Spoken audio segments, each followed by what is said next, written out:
je mets au voix, qui est contre, qui s'abstient, unanimité. Question numéro 20, toujours M. Francky.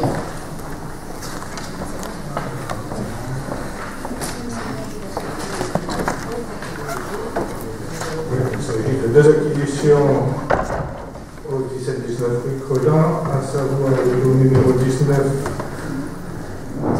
libre de toute occupation de location d'une surface de 11 mètres carrés au prix de 20 000 € hors taxe, et les lots numéros 127 et 128, libre de toute occupation de location d'une surface de 20 mètres carrés au prix de 40 000 € hors taxe. Ouais, je voudrais profiter de cette question pour répondre à Mme Hardy. Elle est sortie. Je voulais répondre sur les mètres carrés pour vous demander sur deux lots. Les mètres carrés, donc le lot 120-121, il s'agit d'une surface d'environ 22 mètres carrés, qui représente un 51 quantième. Et le lot 141-142, il s'agit d'une surface de 20 mètres carrés, qui représente donc 48 quantièmes. Alors, comme je l'avais indiqué en ce qui concerne la variation des prix, elle s'explique par la qualité physique et également la nature des différents lots. Certains étaient extrêmement dégradés. Il y a des chambres où il n'y a même pas d'électricité. Et il y a d'autres appartements où il y a des fusils équipés. Ce qui a expliqué aussi. C'était pour démolir. C'était pour les démolir. Non, mais il y a d'autres.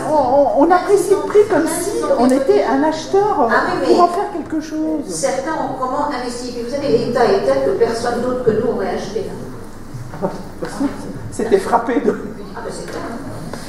Voilà ce que je voulais vous dire. Donc je mets au voie cette question numéro 20, qui est contre, qui s'abstient. Abstention, je vous remercie. Question numéro 21, toujours M. Francky. Il s'agit d'approuver la modification du tableau des emplois permanents de la ville de Puteaux. Tant noter que le comité technique a donné un avis favorable. Très bien, je mets au voie. Qui est contre, qui s'abstient. Abstention. Je vous remercie. Question numéro 22, toujours M. Francky. C'est l'autorisation au maire de signer l'ordre de prorogation des conventions de mise à disposition de services avec l'établissement public territorial Paris-Ouest Défense. La ville de Puteaux a mis à la disposition de Paul des parties de service dont les activités correspondent à des compétences transférées qui représentent 10,25 équivalents temps plein. Ces mises à disposition de services ont fait l'objet de conventions entre la ville et l'établissement public, adoptées par délibération du conseil municipal le 5 juillet 2016. Le contexte est encore incertain sur le périmètre des compétences de l'établissement public territorial, voire sur son existence, nécessite de proroger la durée des conventions de mise à disposition pour 6 mois supplémentaires. Voilà, cet amendement a été voté d'ailleurs à l'unanimité lors du dernier conseil de territoire. Donc je mets au voie qui est contre, qui s'abstient. Unanimité, je vous remercie. Adoption du projet éducatif territorial. Tout d'abord M. Francky, puis Mme Bourreau. Peut-être Mme Bourreau d'abord. Oui.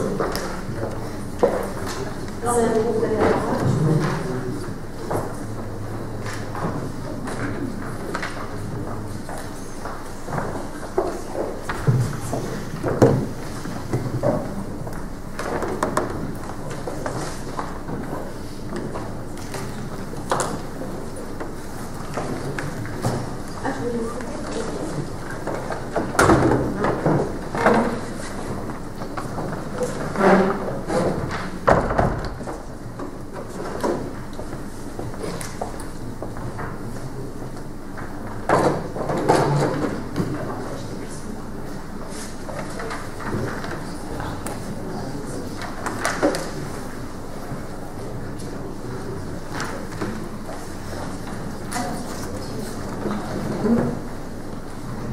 Madame le maire, bonsoir. Donc il s'agit de vous présenter la réactualisation du projet éducatif territorial, le PET, qui a été signé en 2014 avec la direction départementale de la cohésion sociale, les services de la CAF, l'éducation nationale et bien entendu le maire de la commune. Aujourd'hui, en 2017, les villes ont donc eu la possibilité de revenir à un rythme scolaire sur 4 jours. Ça a été le choix plus tôt, donc il convient de réactualiser ce PDT. Le PDT, c'est un document qui est fort, parce que c'est un document structurant, qui définit la politique d'une ville en matière éducative et qui permet ensuite aux professionnels de l'enfance de pouvoir construire leur projet pédagogique et leur projet de fonctionnement. Si je fais ça, c'est mieux. C'est joli.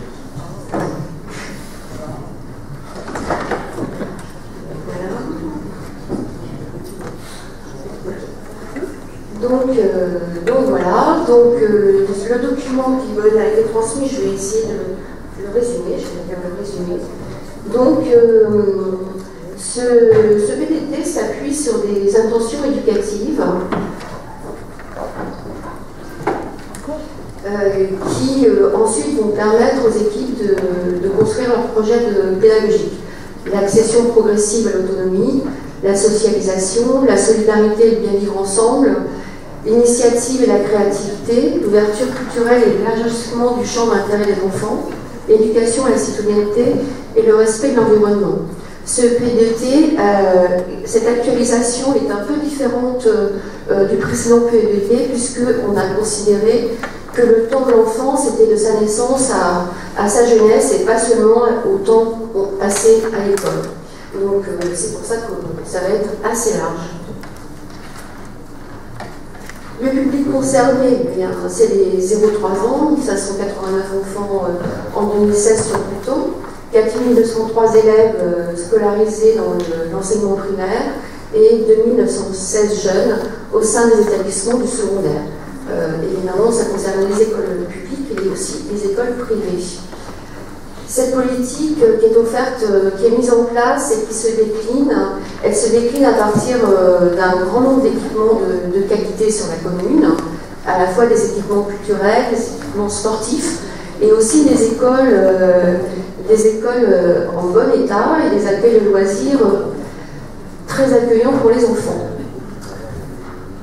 Les axes structurants, donc un accueil accessible à tous, effectivement, dès le plus jeune âge, les enfants ont la possibilité de participer à des activités qui correspondent à un mode d'accueil ou à des activités culturelles, sportives ou de loisirs. Les établissements sont accessibles à tous, puisqu'ils sont accessibles aux personnes à mobilité réduite ou en situation de handicap. Elles sont aussi accessibles par leur tarification, en particulier depuis la mise en place du taux d'effort sur l'ensemble des activités périscolaires qui garantit une équité sociale et une tarification adaptée à chaque revenu des familles. Accessible quant à l'information et à l'inscription, puisque le portail Pluto Famille permet aux familles d'accéder 7 jours sur 7, jour et nuit, et on a beaucoup de connexions en fin de soirée, pour s'inscrire, réserver les journées et également régler les factures. Un accueil accessible à tous, donc un panel d'activités très diversifié qui permet aux enfants de se mobiliser de manière dynamique pour des moments d'apprentissage et de loisirs. Un encadrement de qualité, que ce soit au sein des crèches, puisque le taux d'encadrement est légèrement supérieur aux normes réglementaires, que ce soit au niveau des accueils de loisirs, où des actions de formation sont mises régulièrement en place, soit en interne, soit en externe, pour permettre à nos animateurs d'offrir des actions plus qualitatives.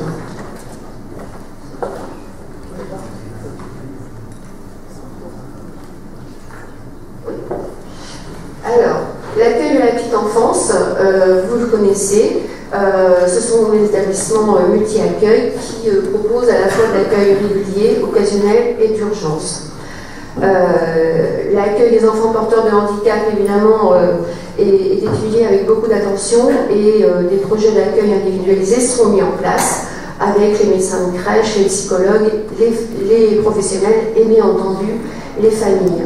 Ces modes de garde sont complétés par l'action des relais d'assistance maternelle. Il y a 2 relais d'assistance maternelle à Buteau, le théâtre et le Moulin, qui sont des lieux à la fois d'information pour les familles pour trouver un mode de garde à domicile, et également des lieux d'information et de formation pour les assistantes maternelles du secteur libéral, et des lieux de socialisation pour les enfants, puisque des ateliers d'éveil sont mis en place chaque matin avec une éducatrice jeunes enfants. La garde d'enfants à domicile des familles est également facilitée grâce notamment à l'aide du CCAS qui complète celle du département par le versement d'allocations mensuelles aux familles. Les familles ont toute leur place dans les établissements de la petite enfance, puisque depuis 3 ans ont été mis en place des conseils de crèche. Conseils de crèche qui sont animés par le maire adjoint à la petite enfance et auxquels participent les professionnels et des familles élues par les parents. C'est l'occasion de parler du fonctionnement, de parler des projets et également de dégager des pistes d'amélioration. L'accompagnement à la parentalité est favorisé au sein des établissements de la petite enfance avec la mise en place des cafés des parents qui ont lieu très régulièrement, quasiment une fois par mois, pour aborder avec les familles des questions qui tracassent la vie familiale. Le temps scolaire, c'est une ouverture sur le monde, c'est la pratique de l'anglais généralisée dans toutes les écoles. Ce sont également des ateliers de conversation organisés par les médiathèques. Un partenariat développé avec une école de New York. L'an passé, les enfants sont partis séjourner dans une école new-yorkaise. Cette année, c'est les enfants new-yorkais qui vont venir nous rejoindre. Enfin, les classes d'environnement permettent aux enfants d'approfondir les projets de classe avec leurs enseignants dans des environnements qui leur permettent d'allier à la fois la découverte du patrimoine, la découverte de la nature et puis aussi l'enseignement scolaire. Le plan numérique et la formation au TIC, c'est effectivement le numérique au service des apprentissages. Les 15 écoles de la ville sont équipées de tableaux numériques interactifs et les enfants équipés de tablettes. Et régulièrement, des stages de loisirs numériques sont mis en place dans les accueils de loisirs ou pour les animations jeunesse. Le plan numérique n'est pas récent, puisqu'une convention a été signée avec la direction académique en 2013. Ce plan est suivi dans le cadre du comité de pilotage mis en place par M. Franqui, qui réunit 1 à 2 fois par an les directeurs, les enseignants, l'inspecteur de l'EL et Canopé. Canopé étant le centre de documentation pédagogique de l'éducation nationale. C'est effectivement Canopé qui nous permet qui nous valide les achats qui sont faits au sein des écoles pour assurer une harmonisation sur les applications utilisées. L'usage numérique est contrôlé, les enfants ne passent pas plus d'1 demi-heure par jour sur leur écran tactile. Et d'ailleurs, on va passer une petite vidéo qui est passée dans les maternelles. Regardez ce que réalise Madame Gay à l'école de l'Ancien Couvent, c'est tout simplement formidable. Si on y arrive.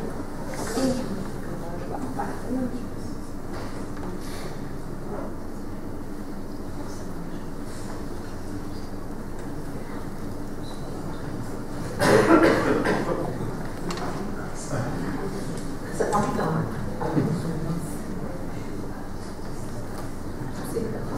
C'est éteint ?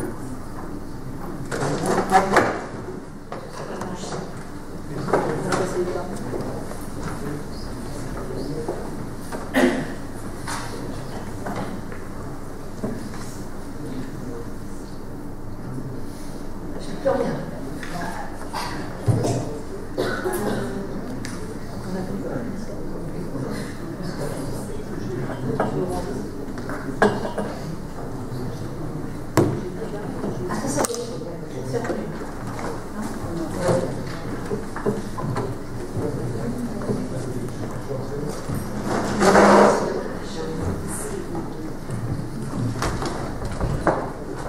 Oui, alors pour poursuivre sur le plan numérique, le temps que la technique se mette en place, je complète en indiquant que la Maison du droit et de la famille met en place chaque année des actions en direction des CM2 pour les prévenir des dangers d'Internet et des réseaux sociaux.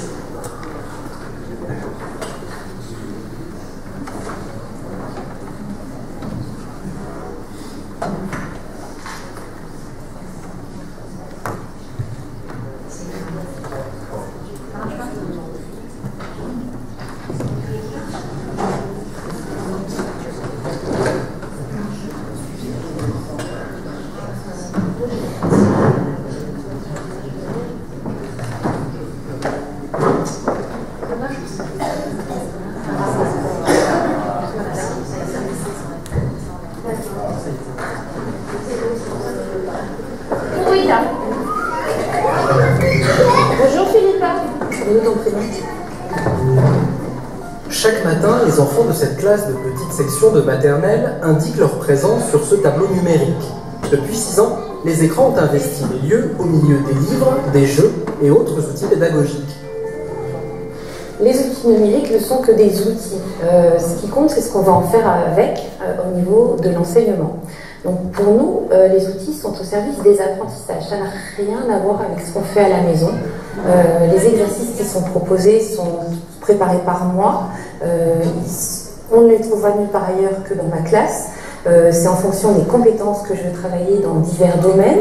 Ils ne sont pas passifs devant l'écran, ils sont acteurs sur un temps très précis. Montre-moi la silhouette d'enfant. Tu veux pas me dire ? Cet exercice, c'est sur les couleurs. Dans ses oreilles, il entend la couleur et il clique avec son doigt sur l'image correspondant à la couleur. C'est quand c'est la bonne réponse, il a des petites paillettes, comme quoi que c'est juste. Sur certains exercices, j'ai vu des réussites 3 fois plus rapides, réellement.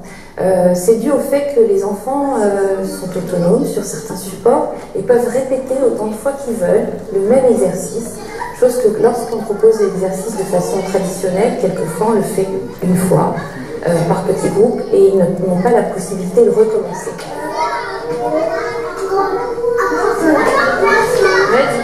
Mais le même nombre de bonhommes. Que ce soit en numérisation, en graphisme ou en anglais, chaque enfant ne passe pas plus d'une demi-heure par jour devant un écran. Un travail encadré ou en autonomie qui ne se substitue pas aux ateliers plus traditionnels. Un petit peu trop de bruit là. Bonjour Philippa. Je veux ton prénom. Chaque matin, les enfants de cette classe de petite section de maternelle indiquent leur présence sur ce tableau numérique. Depuis 6 ans, Oui, je comprends. Alors pour compléter cette présentation, ce qui était intéressant également, c'était de montrer qu'il y avait un véritable travail d'équipe, puisque la scène qui est dans la classe de l'enseignant contribue aussi à l'initiation, ce n'est pas que l'affaire de l'enseignant. Et pour bien informer les parents, parce qu'il y avait évidemment des questions des parents, l'an passé, M. Franqui a organisé une réunion avec les parents élus au sein des conseils d'école, où les enseignants et de l'école Ancien Couvent, mais également de Jean Jaurès, de Petitot, se sont venus expliquer aux parents ce qui était mené au sein des classes à partir de l'utilisation du numérique. Alors, les conditions de réussite éducative passent aussi par un accueil sécurisé et à souligner les effectifs de la police municipale qui veillent chaque jour sur les 15 établissements scolaires, à la fois en faisant les sorties d'école et puis aussi en étant superviseur d'équipes de sécurité qui ont été mis à disposition des directeurs et des gardiennes au sein de chaque école pour parer à toute intrusion ou toute agression. La police municipale participe également au plan particulier de mise en sûreté dans les écoles et assure les points écoles. Des actions d'éducation à la citoyenneté, c'est les actions qui sont menées toujours avec la police pour le permis piéton. Il s'agit de sensibiliser les classes de CI2 à l'usage de la rue et aux mesures de prévention à prendre. le carré cycliste, et dans une ville où le vélo a sa place, c'est important que les enfants puissent aussi comprendre les règles de l'usage de la route. La mascotte en maternelle, donc c'est un petit livret qui accompagne une animation pour le déplacement piéton avant l'entrée au CP. Et enfin, la Maison du droit et de la famille qui intervient aussi auprès des établissements scolaires pour sensibiliser les enfants aux dangers d'Internet, des réseaux sociaux, mais également sur la lutte contre le harcèlement scolaire. Et puis, les enseignants profitent également des interventions de la Maison du droit et de la famille pour ce qui est de travailler sur la parité, sur le harcèlement ou encore pour repérer les violences familiales ou intrafamiliales. La pratique sportive au sein des écoles, vous la connaissez, c'est à la fois l'enseignement de la natation dans chacune des classes. Voilà. Donc l'objectif de la ville, c'est d'accompagner l'enseignement scolaire pour que les enfants sachent tous nager avant de rentrer au collège. Donc chaque enfant a au moins 10 séances proposées par an, de la moyenne section au CM2. Ça représente quand même 8 intervenants aquatiques et maîtres nageurs qui interviennent dans les écoles. Les interventions sportives, c'est également des cycles qui sont proposés par 8 éducateurs toute l'année dans toutes les classes. Et l'offre culturelle également sur le temps scolaire avec le programme école et cinéma et les expositions qui sont ouvertes aux enfants. L'intervention musicale en milieu scolaire de la maternelle au CM2. L'accompagnement scolaire. Donc l'accompagnement scolaire, il se fait aussi grâce aux bibliothécaires des écoles. Dans chaque école élémentaire, une bibliothécaire est présente pour soutenir les projets des enseignants et également mettre en place des actions en faveur de la lecture. C'est le printemps des poètes, c'est les bibliothèques se livrent, c'est des tas d'actions qui sont mises en place par les bibliothécaires et qui interviennent aussi sur le temps du midi. Et là, effectivement, vous avez la photo de quelqu'un, c'est Apéry Livre, et c'est une animation qui a lieu sur le temps du midi. Les études surveillées pour toutes les classes élémentaires chaque soir, et le soutien scolaire en ligne et l'aide personnalisée aux devoirs. Donc le soutien scolaire en ligne, c'est mené par la médiathèque, et ça permet aux enfants de l'enseignement primaire, collège et lycée de pouvoir être accompagnés en ligne et également en communication avec un professeur sur l'ensemble des matières scolaires. La citoyenneté et l'éco-responsabilité. Donc, un certain nombre d'écoles sont labellisées éco-écoles et à ce titre mènent des actions notamment de jardinage et d'animation autour des questions environnementales. Éveiller les enfants à la richesse du patrimoine naturel et à la protection de la planète, c'est des actions qui sont menées par Naturoscope et qui permettent l'animation des jardins scolaires dans les écoles, mais aussi de développer des animations au sein des écoles ou à partir de Naturoscope sur les questions de climat, sur l'eau, les déchets, l'alimentation, la santé et par exemple en ce moment il y a une très jolie exposition sur les abeilles au Naturoscope. Le temps périscolaire et extrascolaire, c'est un temps important qui est quasiment aussi important pour les enfants en termes de temps que celui passé à l'école. Donc les enfants se retrouvent à la fois en accueil du matin avant l'école et en accueil du soir après l'école. Et ils sont pris en charge par des animateurs qui proposent des activités plutôt calmes en fin de journée. Les parents aussi sont associés à cette vie extra et périscolaire avec la mise en place des conseils d'accueil de loisirs, donc qui sont, comme pour les conseils de crèche, animés, présidés par le maire adjoint chargé de la petite enfance, Madame Heurteux, et qui, avec les équipes des centres de loisirs, rencontrent les parents élus, à la fois pour pour informer les familles sur ce qui se passe et qu'elles puissent en être relais, mais être aussi à leur écoute pour dégager des pistes d'amélioration.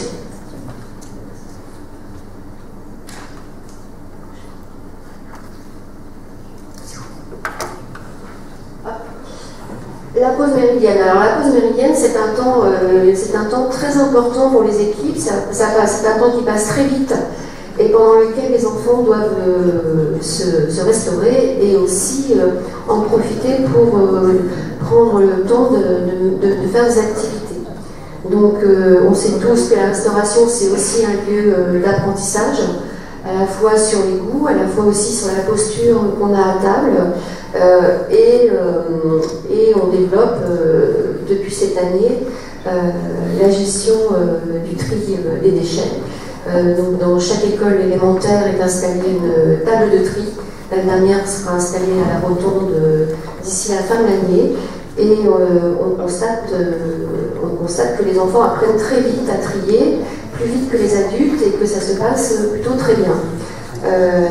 La restauration, c'est aussi des évolutions, à la fois dans ce qui est servi, puisqu'aujourd'hui, plus de 30% des produits qui sont servis aux enfants sont bio, et plus de 40% sont issus des circuits courts. Un nouveau concept est mis en place depuis quelques semaines pour à la fois contribuer à limiter le gaspillage, mais permettre aux enfants d'être plus autonomes dans leur restauration. Et donc on a mis en place le dispositif Appétit de Moineau fin goût, qui permet aux enfants de se signaler et de pouvoir discuter avec le cuisinier sur le fait qu'il en veut un peu, pas beaucoup. Et la photo que vous voyez là, c'est depuis quelques semaines à République. Les enfants ont à disposition un salad bar, c'est-à-dire qu'ils se servent eux-mêmes la quantité qu'ils souhaitent. Et on observe vraiment, c'est spectaculaire. Les enfants le font bien, il n'y a rien qui se renverse, et ils mangent ce dont ils se sont servis. Les ateliers pendant la pause méridienne, donc c'est à la fois des ateliers qui sont menés par des intervenants, notamment pour ce qui concerne l'escrime, les échecs, les arts plastiques, mais ce sont aussi les animateurs qui aménagent des coins dans les sites scolaires pour que les enfants puissent se reposer aussi s'ils le souhaitent, faire du théâtre, faire de la danse, c'est le cas en République notamment. Voilà, c'est un temps qu'on essaye de cadrer pour que les enfants puissent reprendre leur calme et ne pas être dans l'agitation, ce qui n'est pas toujours simple. Alors, Capado, c'est une action qui est mise en place depuis 2 ans. En fait, on s'était rendu compte, et les parents nous en parlaient, les enfants nous en parlaient, c'est que la dernière année en centre de loisirs, quand on est en CM2, on n'a plus tout à fait envie d'être en accueil de loisirs, on a envie d'être un grand. Donc pendant les vacances de printemps et pendant les vacances d'été, les enfants qui sont en dernière année d'accueil de loisirs et qui vont rejoindre le collège ont à leur disposition un lieu. Alors, en fonction des années, le lieu n'est pas toujours le même, mais ils se retrouvent entre eux et c'est la passerelle avant l'adolescence avec des activités de pré-ado. Et ça leur permet aussi de comprendre ce qui va se passer pour eux dans les années collège et d'ensuite de venir nous rejoindre sur les animations jeunesse. L'aide aux devoirs aux collégiens, ça a dû être dans l'aide accompagnée. L'aide aux devoirs aux collégiens, ça a lieu à Jules Verne et à l'ADN. En fait, ce sont des professionnels qui sont recrutés par la ville et qui permettent aux enfants de disposer de 2 à 3 séances par semaine sur les matières sur lesquelles ils sont en difficulté. Et depuis l'année dernière, on a mis en place un livret de suivi et un lien avec les parents.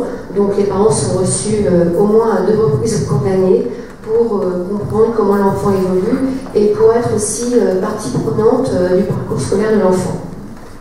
Et du coup, l'enfant aussi se sent accompagné de part et d'autre. Les séjours, donc la ville organise des séjours pendant les vacances scolaires d'hiver, de printemps et d'été, ce qui leur permet aussi de découvrir de nouveaux environnements. Le bureau Information Jeunesse, qui est un lieu d'information et d'accueil pour les jeunes sur l'ensemble des questions qui peuvent les intéresser à la fois sur des projets professionnels en lien avec la mission locale, mais également trouver des babysitting, avoir des tuyaux pour trouver des petits jobs. Et il y a 2 forums emploi par an pour permettre aux jeunes de trouver des emplois saisonniers. Et c'est également le point cible qui permet d'accompagner les jeunes sur l'usage du numérique. Mais je pense que rapidement, ce sont les jeunes qui vont nous accompagner sur l'usage du numérique, surtout en ayant commencé dès la crèche. Les jeunes et la citoyenneté, donc il y a les 2 conseils de jeunes, à la fois les CM2 et puis les 4e, qui sont amenés à s'intéresser à des sujets de société avec leurs encadrants, et également de découvrir les institutions en allant au conseil départemental, en allant à l'Assemblée nationale, en allant dans des lieux où ils développent leur instruction civique. Depuis l'an dernier, c'est quand même quelque chose d'assez innovant. Un conseil municipal de la jeunesse pour les 18-25 ans a été mis en place. Et c'est étendu à un conseil municipal de la jeunesse européenne avec des villes jumelées, ce qui permet des échanges européens intéressants. Je pense avoir fait un panoramique des actions qui sont menées à travers le projet éducatif qui est géré qui est suivi par un comité de pilotage. Comité de pilotage qui est composé de vous, Madame le maire, de Monsieur Franquin, Madame Heurteux, et puis de l'administration, sachant que ce comité de pilotage peut s'associer, comme ça s'est fait dans le passé, de la présence d'experts en fonction des questions, de l'inspecteur de l'éducation nationale, pour nous aider à avancer et nous permettre aussi d'analyser le fonctionnement du PEDT et le faire évoluer. Je vous remercie de votre attention. Comme vous le voyez, beaucoup est réalisé et fait pour les enfants de plus tôt. Alors je ne pense pas que ce soit ringard, toujours. Je pense plutôt qu'on est à la pointe. D'ailleurs, à partir de Pâques, dans les accueils de loisirs, on réalisera des cours en anglais, du sport également en anglais, de nombreuses activités. C'est une mobilisation générale pour la réussite éducative. Et moi, je voulais remercier non seulement les 2 élus, Mme Mathieu et M. Franquin, remercier Mme Groupe, directeur général chargé du secteur, et remercier aussi les bibliothécaires, une commission de papier et mamie, remercier également tous les animateurs, la police municipale, remercier les intervenants sportifs, les intervenants culturels, puisqu'il y a aussi le conservatoire, remercier aussi ceux qui s'occupent de la natation, du naturoscope, également la maison du droit. Enfin, toutes ces personnes sont à disposition justement pour la réussite de nos petits éoliens. Les enseignants, bien sûr, oui, parmi eux. Oui, monsieur Vavard. Alors ce sera justement, je parlais juste de quelques mots sur le numérique à l'école. Ce sera le thème de notre prochaine tribune dans Plutôt Info. Oui. Voilà, il y a une description de tout ce qu'on fait à Plutôt, un film aussi, un reportage intéressant. Il faut bien sûr s'engager dans le numérique, mais attention à ne pas en faire trop. C'est vrai que le rapport 2015 du programme international pour le suivi des acquis des élèves, le rapport PISA, indique texto que plus un établissement utilise le numérique, plus ses résultats baissent. C'est un constat, et cette enquête est très sérieuse. On sait, on l'a tous lu et on l'a vu passer, des dirigeants de la Silicon Valley, des dirigeants d'Apple, Facebook, de Google, inscrivent aujourd'hui en Californie, ces gens-là, ces dirigeants-là, inscrivent leurs enfants dans des écoles où il y a 0 ordinateur. Ils sont les mieux placés pour savoir ce qu'il en est pour les enfants, et ces gens-là, leurs enfants, ils ne veulent pas, jusqu'à un certain âge, qu'ils aient accès à l'ordinateur. Et ils les encouragent à lire des livres en papier et à d'écrire sur des vrais tableaux. Alors c'est pas en retour en arrière, c'est qu'à chaque âge correspond un besoin et une manière d'introduire la pédagogie. Selon ces dirigeants, les technologies numériques sont une menace pour la créativité, la personnalité et la concentration des plus jeunes. Je dis bien des plus jeunes. Les études ont montré que l'usage des écrans nuit effectivement au développement des enfants et peut occasionner des problèmes de santé comme des troubles de la vue, du sommeil et des risques d'obésité. S'il faut éduquer nos enfants au numérique, il est en même temps indispensable dans le cadre scolaire de limiter l'usage de ces outils comme l'explique le psychiatre Serge Tisseron, créateur des repères 3, 6, 9, 12 pour apprivoiser les écrans, il faut concilier la nécessité de protéger nos enfants les plus jeunes des écrans et celle de leur apprendre progressivement à s'en servir pour mieux savoir s'en passer à côté. Il est un peu extrémiste, mais en tout cas, il faudrait que nous veillions à modérer aussi l'usage des écrans dans les écoles de plus tôt pour le bien-être de nos enfants. Monsieur Cobert, je vous ai entendu. Madame Gay, elle a dit dans son reportage, c'est pas plus de 30 minutes par jour. Moi, je crois que c'est plutôt à la maison qu'il faudrait faire attention à l'utilisation. Je vois des enfants qui, dès qu'ils rentrent chez eux, se mettent justement sur l'ordinateur, et cela pendant des heures.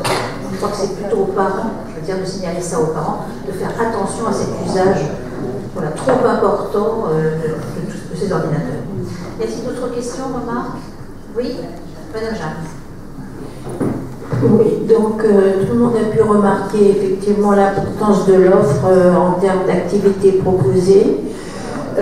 Personnellement, moi j'aimerais qu'il y ait peut-être plus d'activités consacrées au théâtre, puisque je trouve que c'est une activité qui permet aux enfants de prendre confiance en eux. Il y en a aussi. Oui, dans les pauses méridiennes, mais oui, c'est pas très développé par rapport à la musique. De toute façon, c'est très difficile de tout développer. Disons que j'ai pu constater que dans certaines écoles, on mettait plus l'accent, par exemple, sur les activités théâtrales que sur d'autres activités, et que ça aidait beaucoup les enfants à s'exprimer, à prendre confiance en eux, à monter des projets, puisqu'en général, après, on va vers un spectacle, donc c'est quand même un plus. Sinon, il y a ce que j'aurais aimé trouver également, c'est quelques objectifs chiffrés. Voilà, pas uniquement des objectifs généraux qui ont été rappelés tout à l'heure, comme l'éducation à la citoyenneté, etc. Par exemple, vous avez mis en place CAPA2. Bon. Donc, a priori, c'est pour accompagner les élèves vers l'entrée en 6e. Donc, l'idée, ce serait de voir actuellement combien d'élèves décrochent en 6e, à différents niveaux, et de voir ensuite, une fois que le dispositif est en place, voir effectivement si le dispositif a permis à moins d'élèves de décrocher.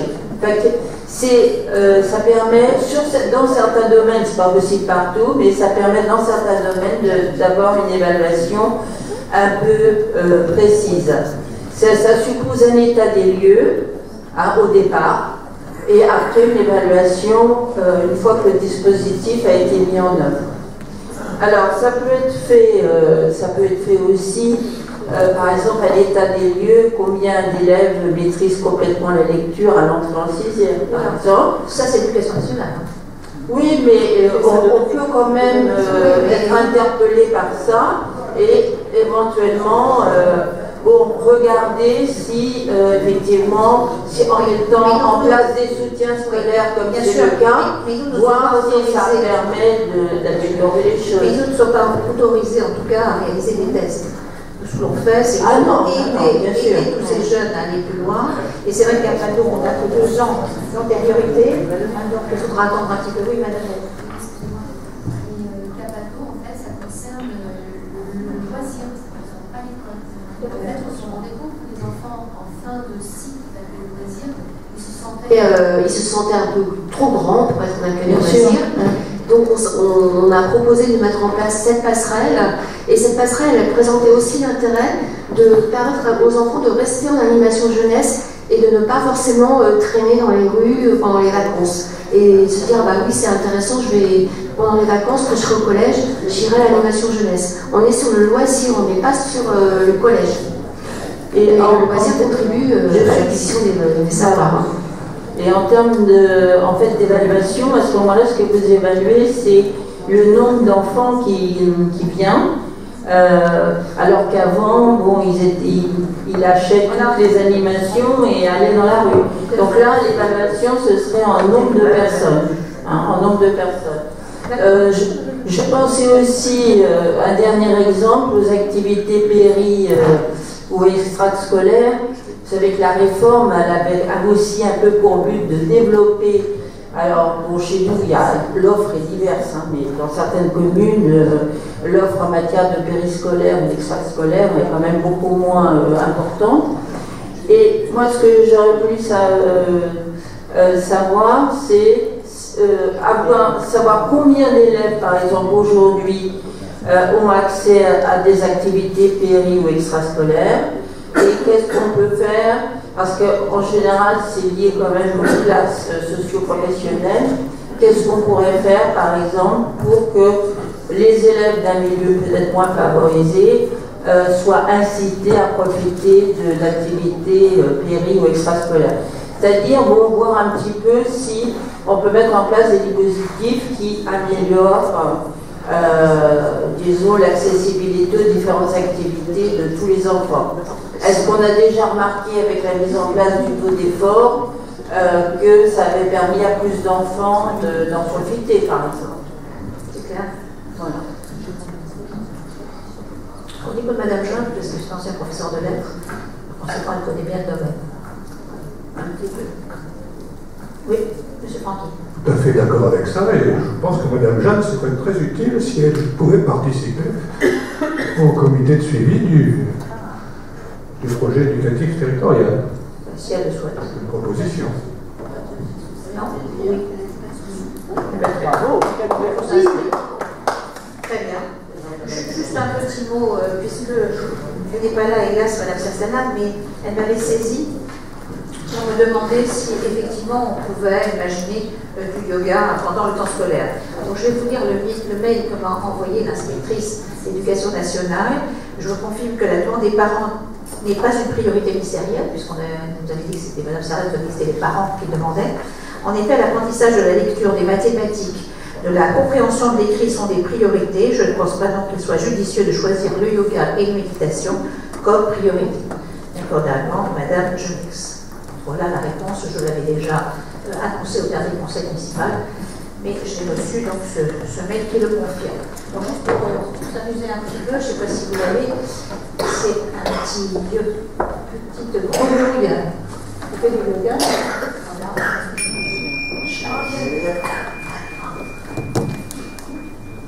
La méditation. Dans cet exercice, je vais t'apprendre à rester aussi tranquille qu'une grenouille. Tu dois seulement t'asseoir quelque part, avec le dos droit, les jambes devant toi, toute ton attention auprès de toi. Les grenouilles peuvent sauter très loin, elles peuvent coasser très fort, mais elles peuvent aussi rester complètement immobiles et ne rien faire. Voilà. Je vous entends, ça me fait. On passe à la question. Je vais vous voir la question. C'est la question 23. Voilà. Donc le projet éducatif territorial qui est contre, qui s'abstient, l'unanimité, je vous en remercie. Question numéro 24, Mme Heurteux. Autorisation au maire de signer un avenant au contrat enfance-jeunesse pour le financement de places à la crèche du château. La ville de Puteaux et la Caisse d'allocation familiale des Hauts-de-Seine ont noué un partenariat dans le domaine de l'accueil du jeune enfant et de l'accompagnement des familles. Ce partenariat fait l'objet d'un contrat enfance-jeunesse allant jusqu'au 31 décembre 2018. Grâce à la création de la crèche du château, la ville a augmenté sa capacité de place en crèche de 7 nouveaux berceaux. Par la signature d'un avenant au contrat enfance-jeunesse, il est possible d'y intégrer des actions non prévues initialement et donc d'obtenir une subvention complémentaire pour ces 7 places. Il est donc demandé au conseil municipal d'approuver l'avenant au contrat enfance-jeunesse annexé à la présente délibération. Très bien. Le nombre de berceaux sur Puteaux est de 773. Je mise au voix, qui est contre, qui s'abstient. Unanimité, je vous en remercie. Question numéro 25, toujours Mme Heurteux. Actualisation du règlement de fonctionnement des établissements d'accueil du jeune enfant. Par délibération du 29 mars 2017, le conseil municipal a adopté un règlement unique de fonctionnement pour ces établissements municipaux d'accueil du jeune enfant. Aujourd'hui, des modifications de ce règlement sont nécessaires afin de répondre aux besoins des familles et d'assurer une mise à jour constante à la réglementation en vigueur. Il est donc demandé au conseil municipal d'approuver cette actualisation pour une application au 27 août 2018. Merci. Donc une actualisation qui est contre, qui s'abstient. Unanimité, c'est un festival de la nature. Encore pour le numéro 26. Autorisation au maire de signer les conventions de prestation de services ordinaires avec la Caisse d'allocation familiale des Hauts-de-Seine pour les accueils de loisirs. Une convention d'objectifs et de financement pour les accueils de loisirs périscolaires et extrascolaires a été signée entre la ville de Puteaux et la Caisse d'allocation familiale des Hauts-de-Seine en juin 2016. Cette convention étant arrivée à son terme, il est proposé de renouveler ce partenariat pour une période allant jusqu'au 31 décembre 2021. L'accueil périscolaire et l'accueil extrascolaire sont désormais dissociés par la CAF et font l'objet d'une convention spécifique par type d'activité. Il n'y a en revanche aucune notification concernant les modalités de calcul de la subvention. Il est donc proposé au conseil municipal d'approuver les deux conventions d'objectifs et de financement avec la Caisse d'allocation familiale des Hauts-de-Seine. Voilà, nous renouvelons nos engagements pour 3 ans. Je mets au voix qui est contre, qui s'abstient. Unanimité. Question numéro 27, Madame Carrie. Adhésion à l'Agence locale de l'énergie et du climat, ALEX, et désignation de représentants au conseil municipal. La création d'une agence locale de l'énergie et du climat, ALEX, sur le territoire de Paris-Ouest Habitants, doit permettre d'accélérer la rénovation énergétique des logements par l'accompagnement des habitants et des copropriétés et, à plus long terme, des entreprises. INALEC est une entité indépendante, autonome, à but non lucratif, créée à l'initiative des collectivités et de leurs groupements qui bénéficient du soutien des pouvoirs publics pour fournir des informations et une assistance technique aux utilisateurs d'énergie. Les villes de Pôle ont donc décidé de créer cette agence sous la forme d'une association dont le périmètre d'action sur le territoire de Pôle sera administré par des représentants de chaque ville membre. Il est donc proposé au conseil municipal d'approuver l'adhésion de la ville à l'Agence locale de l'énergie et du climat et de désigner un représentant titulaire et un représentant suppléant au sein du conseil municipal afin de siéger au conseil d'administration de l'association. Voilà, donc on va désigner Madame Le Breton pour siéger à l'ALEC et également comme suppléante Madame Céleste. Voilà, donc vous êtes désigné d'office. Parce que c'est une désignation, c'est pas tout de suite. Voilà, je mets au voie en tout cas l'adhésion à l'ALEC, qui est contre, qui s'abstient. Unanimité. Question numéro 28, Madame Ladrine. Modification, merci Madame le maire. Modification de la délibération relative au déplacement d'une délégation en Cannes-Liberté. Par délibération du 5 mars 2018, le conseil municipal a approuvé le déplacement d'une délégation composée de 3 élus et de 2 fonctionnaires à Cannes-Liberté du 13 au 17 mai 2018. La composition de cette délégation est modifiée afin de permettre à 2 membres de l'association culturelle et culturelle israélite de Puteaux, la CIP, de prendre part pour le compte de la ville au déplacement organisé dans le cadre du 70e anniversaire de la célébration de l'État d'Israël et du pacte d'amitié qui nous lie à Cannes-Liberté. Il est donc demandé au conseil municipal d'approuver la modification de la composition de la délégation représentant la ville de Puteaux pour le déplacement en Cannes-Liberté du 13 au 17 mai 2018 et d'approuver la modification de l'enveloppe budgétaire initialement prévue. Je vous remercie. Le maire, M. Delors, il a entendu dire que le président de l'association culturelle israélienne de Puteaux ainsi que son vice-président avait tenu une conférence sur le cantique des cantiques et sur le cantique de la création, a demandé à ce que justement ces 2 personnes viennent réaliser cette conférence en français et en hébreu à Cannes-Liberté. Voilà le pourquoi donc de cette délibération. Y a-t-il des questions, des remarques? Donc je mets au voix qui est contre, qui s'abstient. Très bien, je vous en remercie. Question numéro 29, Madame Girard. Le comité des Hauts-de-Seine de la Ligue nationale contre le cancer organise une collecte de fonds dans le cadre de la 32e édition de son opération nationale Nager à contre-cancer. Les fonds récoltés servent notamment au financement des services de cancérologie pédiatrique. À cette occasion, la ville de Puteaux a souhaité renouveler sa participation au mouvement de solidarité nationale par le biais d'une aide financière en reversant au comité des Hauts-de-Seine de la Ligue nationale contre le cancer la recette des entrées unitaires de la piscine et de l'espace détente du Palais des Sports de l'île de Puteaux de la journée du 25 mars 2018. Il est donc proposé au conseil municipal d'autoriser le versement dans sa totalité de la recette de la 32e édition de Nager à contre-cancer. Avec beaucoup d'animation et également des baptêmes de plongée. Tout à fait. Je vous remercie. Donc je mets au voie cette question numéro 29. Qui est contre? Qui s'abstient? Unanimité. Question numéro 15. Toujours Madame la 30. 30, pardon. Non, en arrière. L'association UNICEF 92, en partenariat avec la Fédération française de natation, a proposé une collecte de fonds pour la 11e édition de son opération nationale La Nuit de l'eau. À cette occasion, la ville de Puteaux a souhaité participer au mouvement de solidarité nationale par le biais d'une aide financière en reversant à l'association UNICEF 92 la recette des entrées unitaires de la piscine du Palais des Sports encaissée le samedi 17 mars 2018 de 19h à minuit et en attribuant une subvention de 1 000 €. Au total, 93 entrées ont été comptabilisées. Le droit d'entrée étant de 5 €, la somme qui sera reversée à l'UNICEF s'élève à 465 €. Il est donc proposé au conseil municipal d'autoriser le versement à l'association UNICEF 92 de cette recette, plus de l'attribution en question. Oui, Madame Jeanne.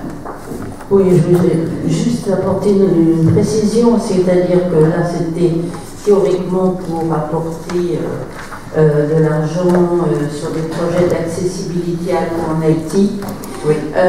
Mais honnêtement, si on veut travailler sur cet objectif, mieux vaut ne pas passer par les organisations internationales. Je parle pour Haïti, hein, que ce soit l'UNICEF, n'importe. Je veux dire, Haïti est saturé, je veux dire, d'associations internationales, caritatives, etc. Je veux dire, si on veut faire quelque chose sur place, il faut passer par des associations locales.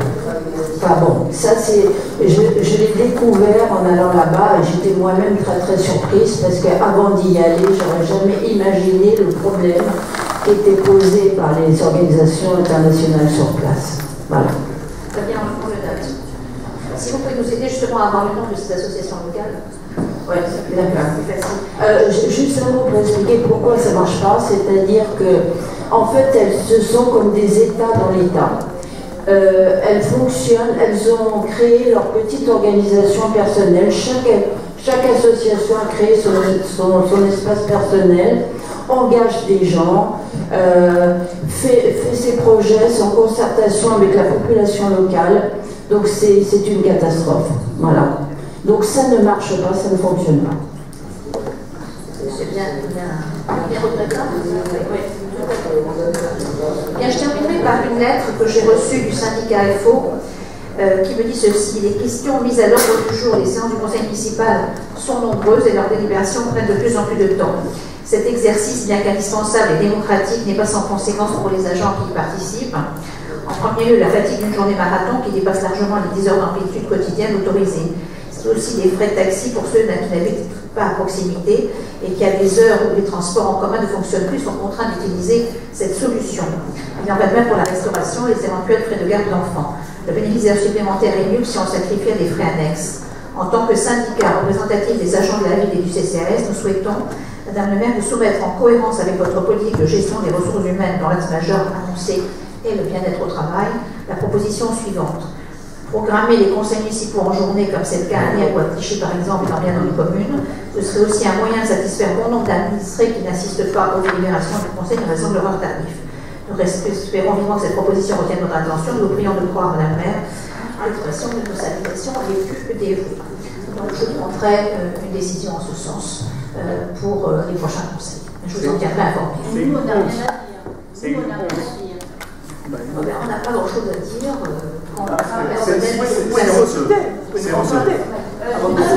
Les municipaux travaillent, comment ils peuvent venir en journée? Avant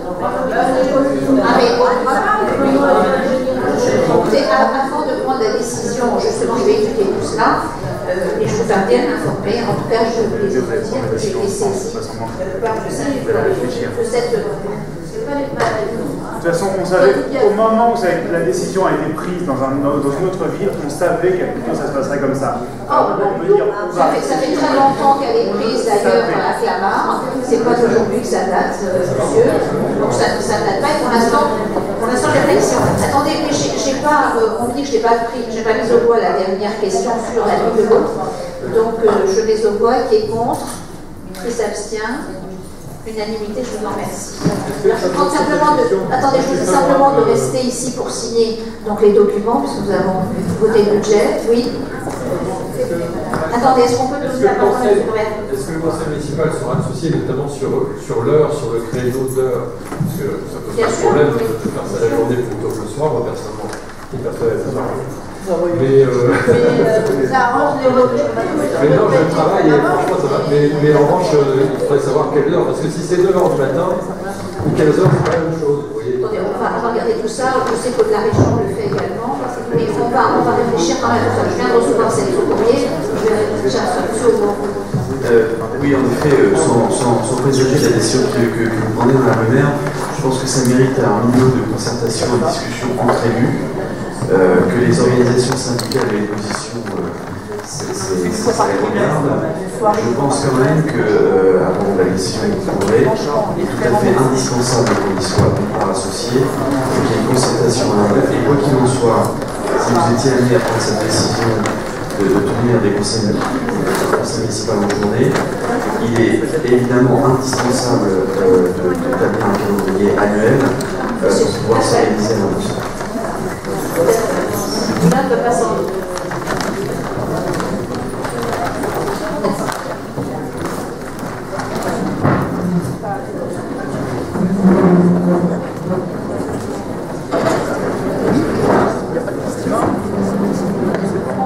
Il y a bien renseigné.